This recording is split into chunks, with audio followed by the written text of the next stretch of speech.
Hey, Girl Scouts. This is Kristen Woods. I'm a community development manager in the Southern region.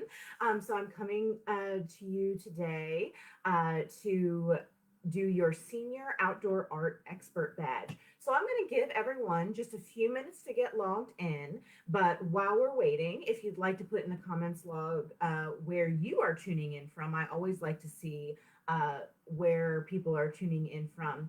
And if you could write down if you have ever made any artwork from natural materials, and how about we add into that recyclable materials as well.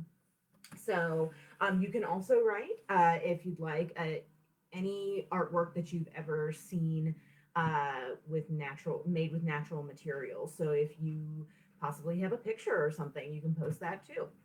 So while we wait for everyone else, you can also gather together some supplies if you're going to work on the piece while I'm doing the video.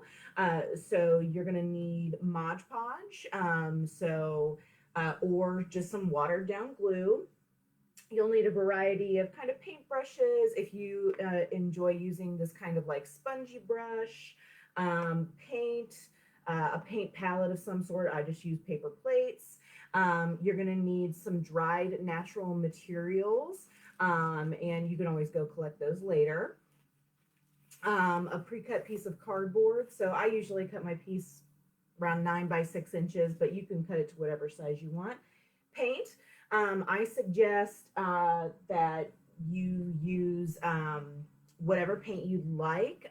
Tempera and acrylic are really good, but if you wanted to use actual printmaking ink, there is a brand called Speedball that's really, really good.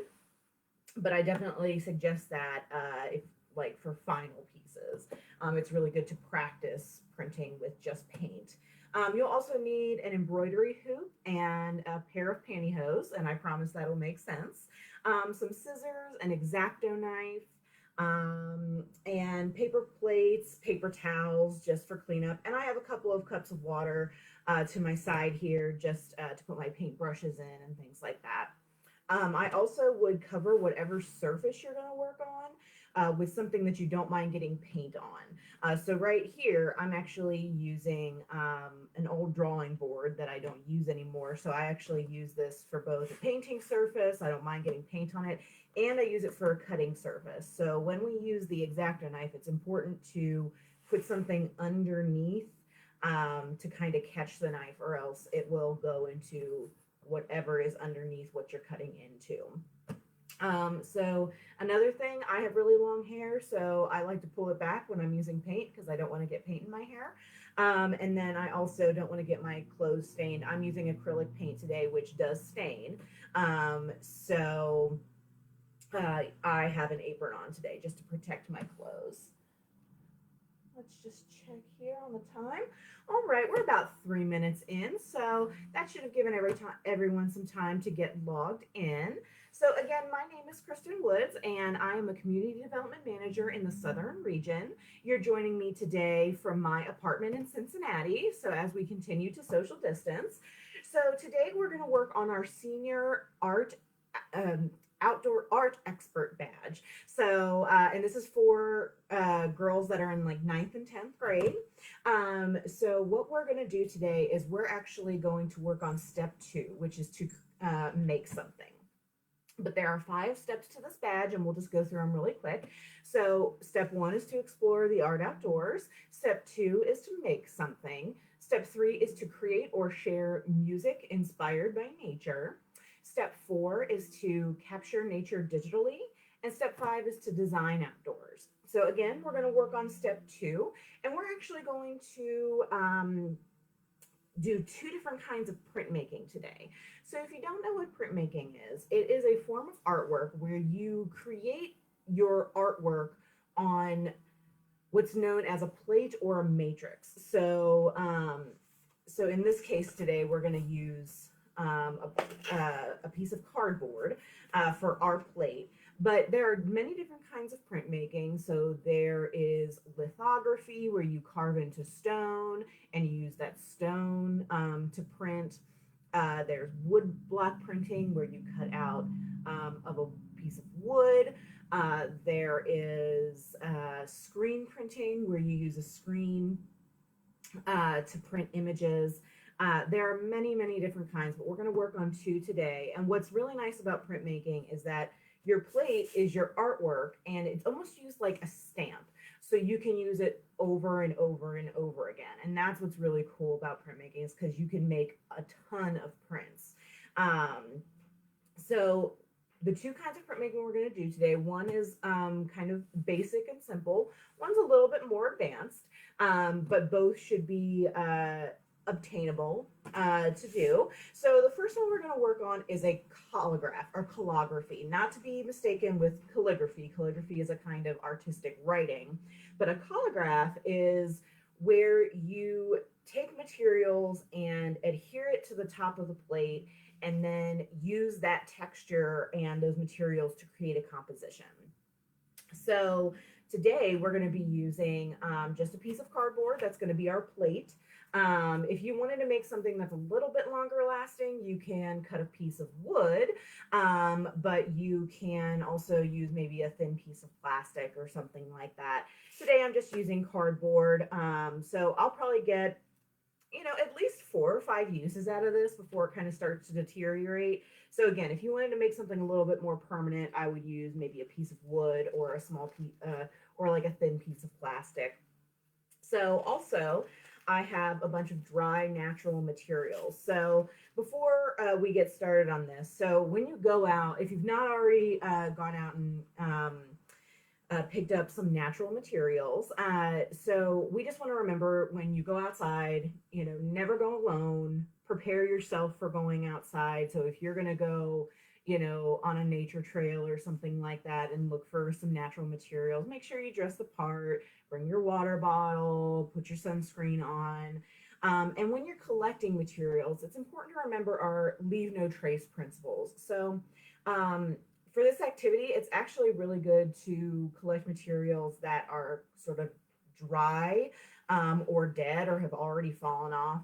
I don't suggest going and like pulling leaves off trees or picking flowers or things like that.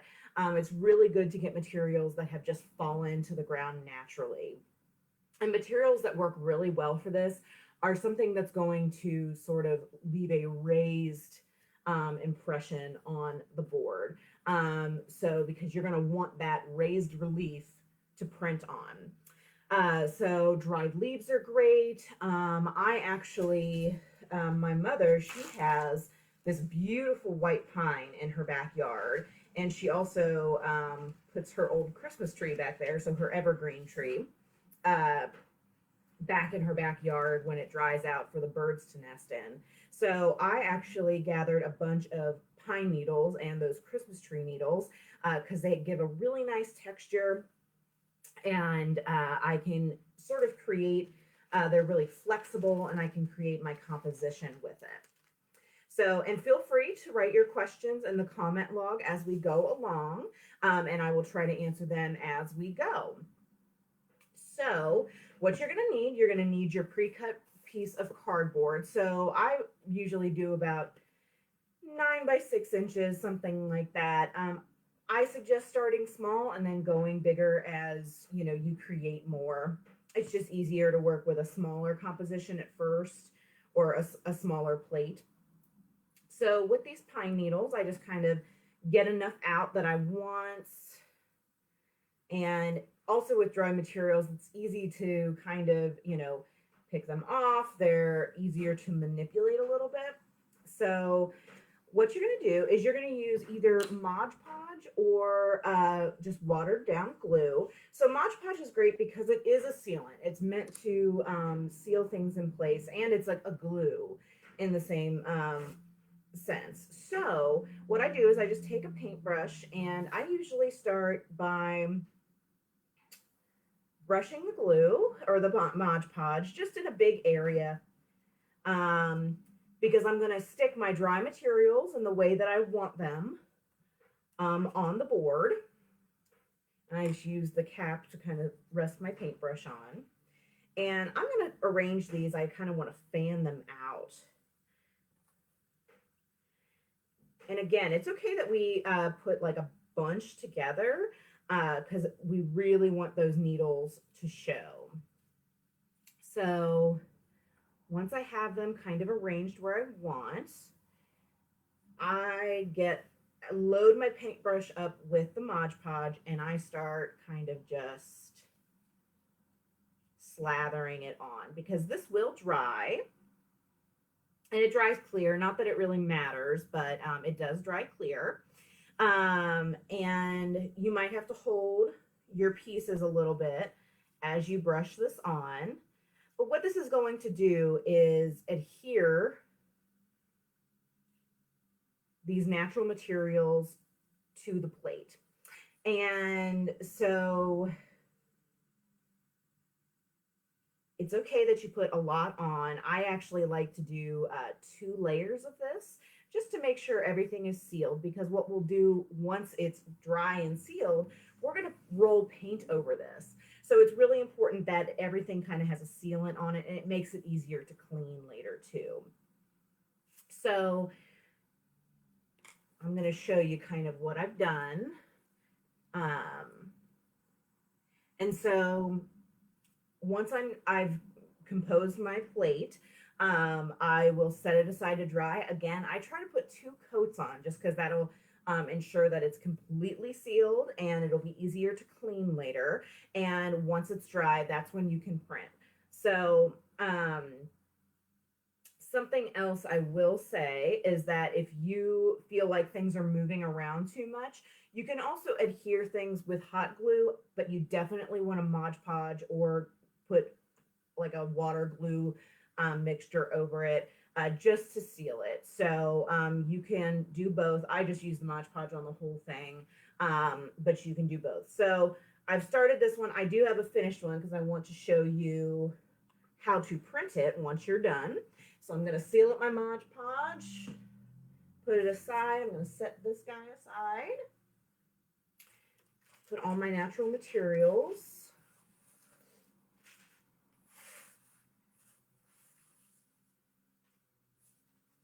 And set those aside. All right, so now I have a clean surface to work on. And I'm going to need my plate that I made. So this one is one that I've already done, and I have some of the long white pine needles and some of those needles from the Christmas tree. And I've just sort of made a textured relief pattern on here. It's not really an image, it's just sort of abstract. So what we're going to do, we need our plate, we need a piece of paper. So when I'm just doing tests instead of like final prints, I just use I use newsprint, or I'm just using regular like kind of printer paper here. So nicer paper, you can get it at, a Michael's or a Plaza Art Supply or something like that. There's many different kinds of just kind of nicer handmade papers that I like to use for final prints. But just for your tester prints, I like to use just some cheap paper. So, and for my palette, I just have a paper plate, and I'm using acrylic paint today. It's just like a nice teal green. And I just squeeze a little bit onto the palette. And I actually have bought this little foam roller. I like rollers to do this because it applies the paint evenly. If you don't have one, that's okay. You can apply with a paintbrush. So I'll actually show you how to apply with a paintbrush first. So what I do, I just get a little bit of paint on my paintbrush, and I try to paint right on top of the things that I definitely want to print. It's not so important to print these blank spaces on the plate, just because you don't really want this space to print. You want the texture to print. So it's important to get the paint on the parts that you definitely want to show up in your print. So I would just adhere the paint. Make sure you get it nice and loaded up. Try to put it on as evenly as possible. So, but if you do have a roller, and I think I got this at Michael's for like 49 cents, and it was a really good deal, and it's nice, and it's made of foam, and it's really easy to clean. So I am just going to, if you've ever, painted your walls at home, same kind of thing here, is you're going to load that roller up with paint. And I might put a little bit more down just to make sure I have enough paint on my roller.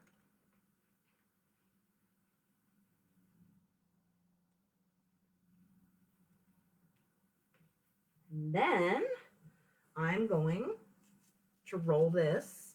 And again, with the roller even, I try to just really focus on, you know, the stuff that I want to print. So try to get it on those needles. And what's nice about this soft roller is that you can kind of squish it down and get that paint on there. Get it into possibly some crevices and get it adhered to what you want to print.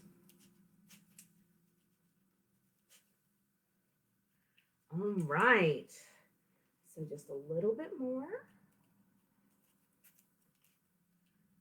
And once you have enough paint or feel like you have enough paint, you're going to turn it over and onto your paper. I try to center it as best I can. And then you want to press down and rub. And you want to rub all on the back. And I usually just make a fist and use the side of my hand to rub. I usually get one side, and then I get the other side.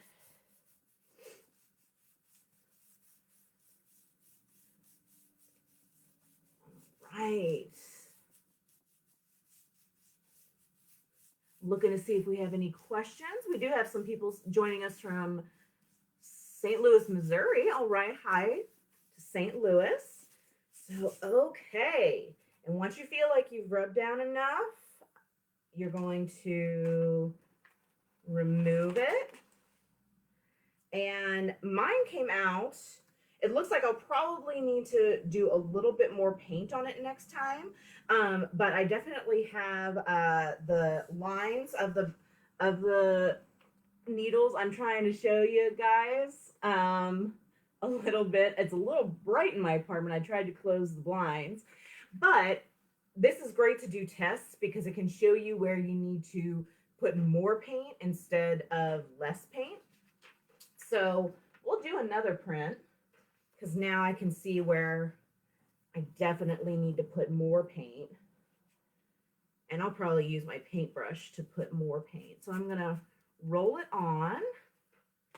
But I also have a cool sponge brush here, which I also like to use a lot. So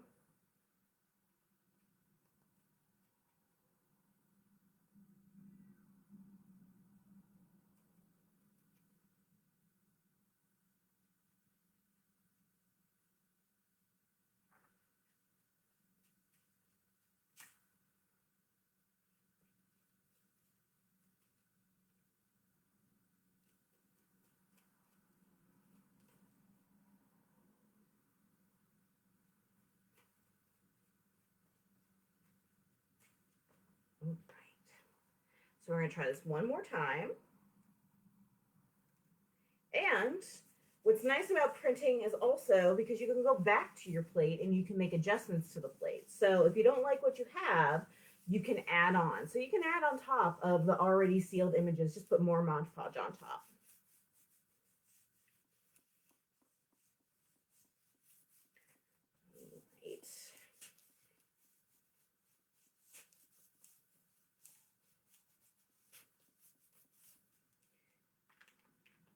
All right, that already came out a little bit better. So, not sure if you can see it very well. I'm just gonna set that aside, but that's your collagraph. So again, if you don't like what you had, you can go back, you can wash this off. When you're washing your plate, because it is natural materials, it does have a sealant, but you still just want to be gentle. I just take a damp sponge and clean it off. If you don't get all the paint off, that's okay. But I just use a damp sponge to clean it off, and you can decide, hey, maybe I want to add more, maybe I want to add a different texture. But what's really cool with this is that you can, once you're ready to print your final things, you can, of course, buy some nicer paper, like I said, and frame the print. But you could also use this to create your own cards. So if you bought some cardstock and you could print this and it's a custom made card, you could do this as a pattern and create your own wrapping paper. You could even get some fabric paint and say you have just kind of a plain canvas bag and you can print on that too. So there's lots of things you can do with this. So we're going to set this aside and we're going to work on our second type of printmaking today. So I'm just going to set this to the side. And for the second kind of printmaking, you are going to need a paper plate, a pair of pantyhose. I promise that will make sense. You're going to need an embroidery hoop. And then some sort of I use an old gift card, but just a flat kind of firm surface that you can scrape with. So I'm going to set this to the side. And you can also have a paintbrush or maybe one of these sponge brushes as well. You're going to want a pen or a pencil and an x-acto knife. So make sure when you have your x-acto knife, when you buy one, it's really nice to buy one with a cap on it just to keep it safe because the tip of that knife is very, very sharp. So the next thing we're going to do is we're going to do our own kind of screen printing. So the first thing we need to do is to make our screen, and that's what you're going to use the embroidery hoop and the pantyhose for.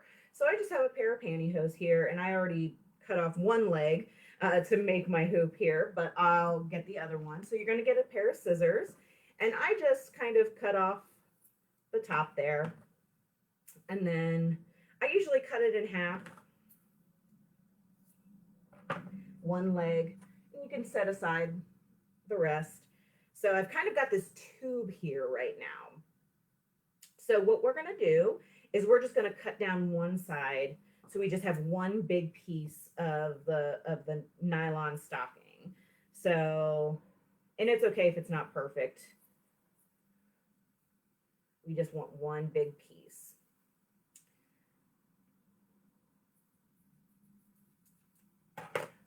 So now I've got a big piece of nylon. And what we're going to do, so with an embroidery hoop, there are two pieces to an embroidery hoop. There is an outer piece and an inner piece, and then the screw at the top is what will tighten it. So what we want to do is we want to stretch this nylon all the way around the inward piece. And you might need some help with this just because the nylon tends to snap back. But once you get it all around that hoop, you'll put the bigger hoop on top, screw it, and then very, very, very tight. So I already have one here because it takes a while to get in there. So you may need a second pair of hands. But once you have it in, it should look like this. The pantyhose are in there. And what I've done on the back here is what you can do once it's in the hoop is stretch it. Stretch it so it becomes really tight here.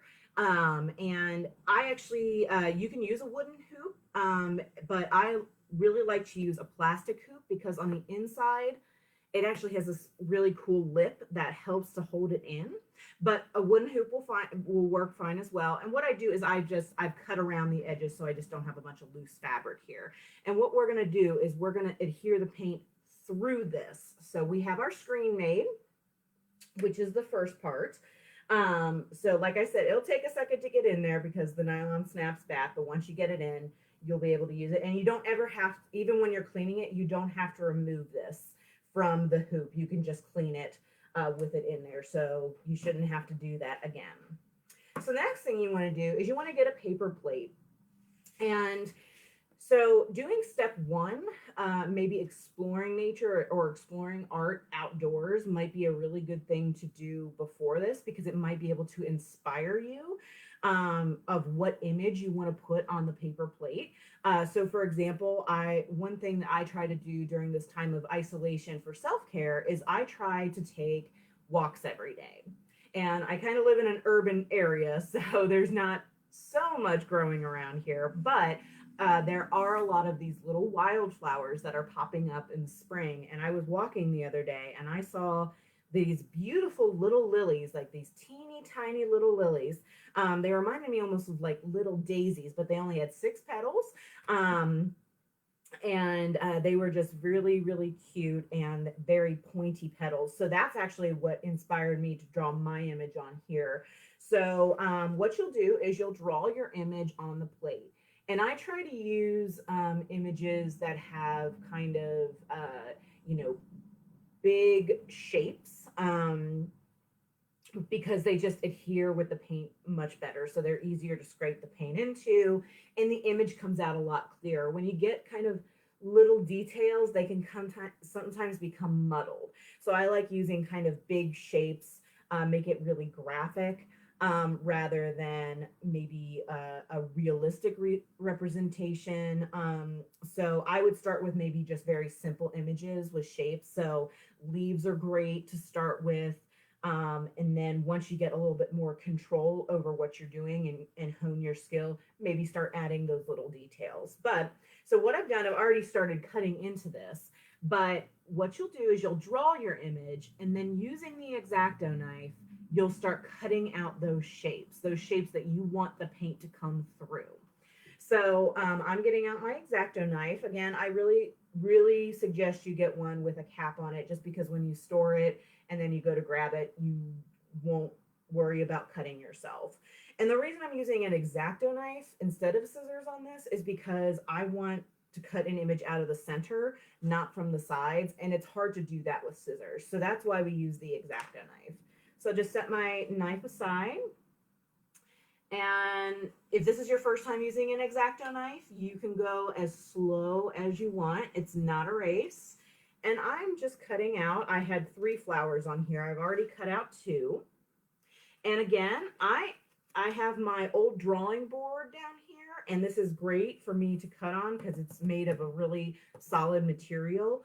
What you want to put under here is, you know, maybe a piece of cardboard, or what works really great are like plastic cutting boards. Those work really well. They do sell cutting mats, specifically for cutting with an X-acto knife. But this is just so you don't scrape whatever table or maybe tablecloth you're working on, because these knives are very, very sharp. They're basically little scalpels. So that's why I am holding what I'm cutting up here with my hand, and I'm cutting downward. So I never put my hand that I'm holding the plate with in danger of getting cut. So yeah, I very much suggest you go out in your neighborhood, or maybe even your backyard, and get inspired. Or if you're going on a hike, you know, get inspired by the nature around you. And that might also be something that you take a digital picture of, because one of the steps here is to capture nature digitally. So maybe you're using one of those digital images that you took a picture of to inspire this artwork. All right, I have the petals. I'm just going to cut out the center here. All right. And now, little pieces. There we go. I'm going to put my scraps over here. I'm going to put my X-acto knife away with the cap on. And so now I have my image ready to print. So what's going to happen is we're going to put like paint up here, and then we're going to scrape it through those holes and through the screen. So you want to get out a piece of paper. Again, this is going to be the first time printing it, so I'm going to use one of these kind of cheapy piece of paper. And then what you'll do is I put the screen down first, and I put the fabric side touching the paper. And why I like using paper plates for this, you could use really thick cardstock. You could use thinner cardboard, but I like using paper plates because they fit nicely inside the embroidery hoop. So what I do is right above that design that I cut out, I put like a line of paint. And then with that old gift card, I take it, and what I'm going to do is I'm going to hold the paper plate down, and I'm going to just scrape the paint over. And you might have to do it kind of in all different directions.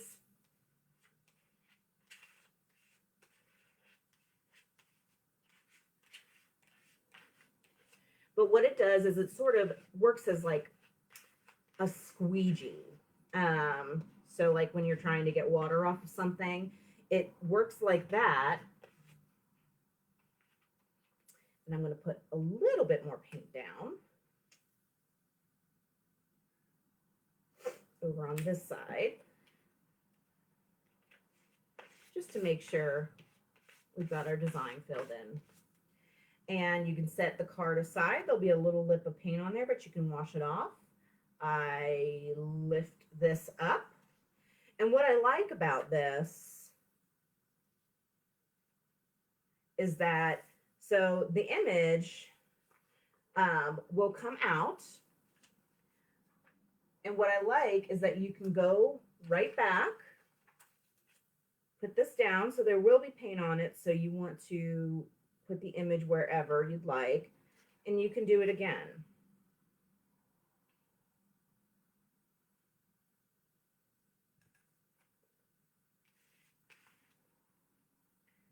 So if you'd like, you can also put some paint up there. And if you don't want to do the scraping, you can also take the paint and just dab it in. And the reason people like to use the screen, you could just use the paper plate, but sometimes the screen is nice because it kind of gives it this textured look from the screen. So you can also do it that way as well. It's really up to you. So I'm going to set that aside,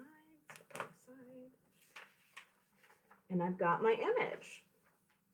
So those are the two kinds of screen printing we do. Now to clean this stuff off, just water, regular water will be fine.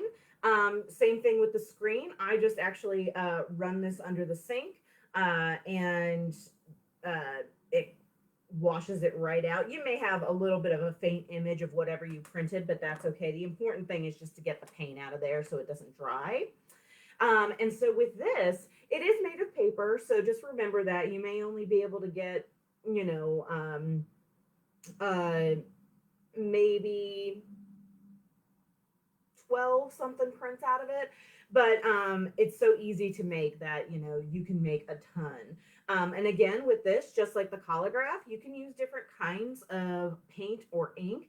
And the same thing, fabric paint. If you wanted to screen print an image onto a bag or a t-shirt, you could use fabric paint. So well, those are the two types of printmaking. I hope you guys have enjoyed it and that you'll try this at home for your step number 2 of make something. Before I go today, I want to give you some tips on how to finish up the Senior Outdoor Art Expert badge. So step number 1 is to explore art outside.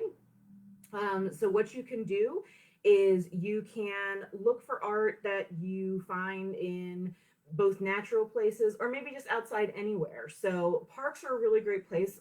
Lots of artists do get commissioned to do work, so paid to do work in parks. And so kind of seeing those sculptures in a natural area. You can also talk to an artist, a local artist that maybe uses natural materials in their work. But there is a really cool place in Hamilton, Ohio, that's just a little north of Cincinnati. It's called the Pyramid Hill Sculpture Park. And that's a really cool place because it's all outdoors. All of the sculpture is outside. So some of the sculpture is made from man-made materials like metal or plastic or things like that. But there's also a lot of sculptures at that sculpture park that are made from natural materials. So I really, really highly suggest that place, especially now that summer's coming up. It's such a beautiful place to explore. So I would check their website to see if they're opening up anytime soon to explore that. So again, that's Pyramid Hill Sculpture Park in Hamilton, Ohio. So step 2 is make something. So I've already given you one of your options, but get creative. You can try another kind of printmaking if you want.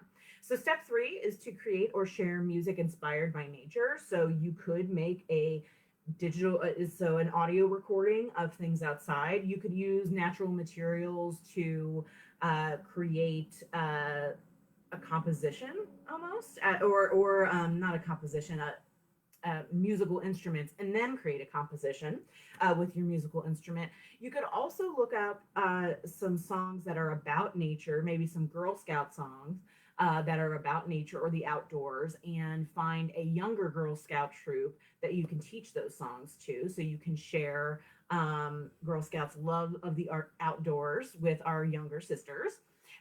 So number 4 is to capture nature digitally. So getting out there and using your camera to capture art. So something you could do is maybe a time lapse video. So kind of seeing how a space changes as the light moves throughout the day. That could be something. Or maybe you're doing a time lapse video of a plant that's growing. You could also use it to kind of work on your composition skills. And what I mean by that is composition is the frame in which you're working.